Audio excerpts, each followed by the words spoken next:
Social media in recent days have been flooded with updates on power cuts every evening, especially by residents of Kumasi. Whilst some provide picture images, others give video updates.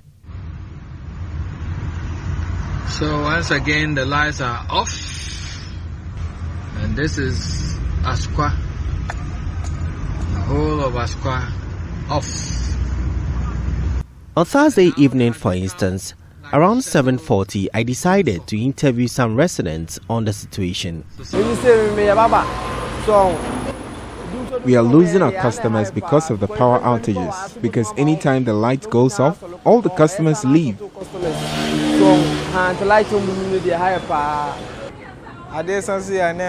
As soon as evening comes, we start to fear because our food items in the fridge could get spoiled. Our food items get spoiled when they are not refrigerated, and this is collapsing our business.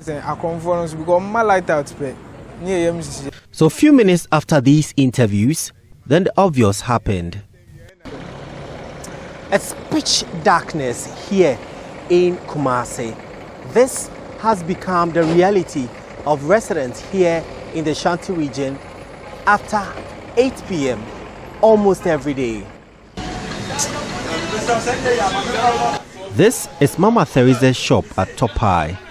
She's forced to make do with this light source as she angrily packs and gets ready to close the shop.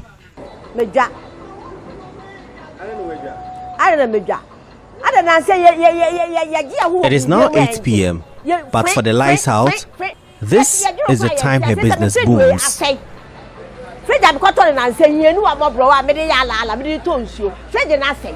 I am very unhappy with the recent power fluctuations. At the least chance, the light goes off. Now even the fridge I used to run my small business is spoiled.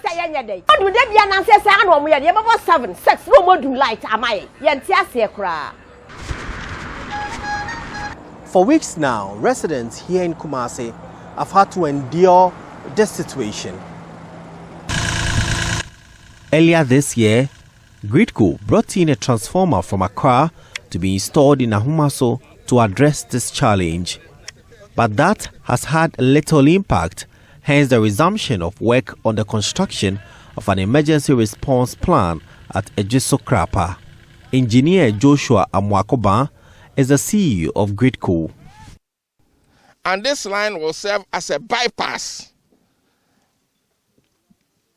to the north so that the power or the load will not pass through the main Kumasi substation, which gets overloaded, and then some of the feeders have to be tripped off. We are also going to install what we call the static VAR compensator to sustain the voltages in Kumasi. The Ameri plant in Takrady will be relocated to Kumasi during this same year. And when we finish this line, the phenomenon of the low voltages would minimize drastically to the extent that there wouldn't be no outages in Kumasi. Installation of the project is expected to reduce voltage loss that has resulted in power outages in the Ashanti region. Until the project is completed by August, the power problem will persist. Mr. Mwakuba has appealed to residents of Kumasi to be patient for a while.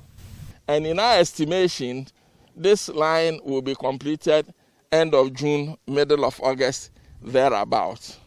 But until that, we will still have some, let me put it, skirmishes of power outages in Kumasi. So we want the people in Kumasi to bear with us. Contractors Keck International say it is the third part of a 330 kV 3-line installation from Kumasi to Bolgatanga. Prince Apia reporting.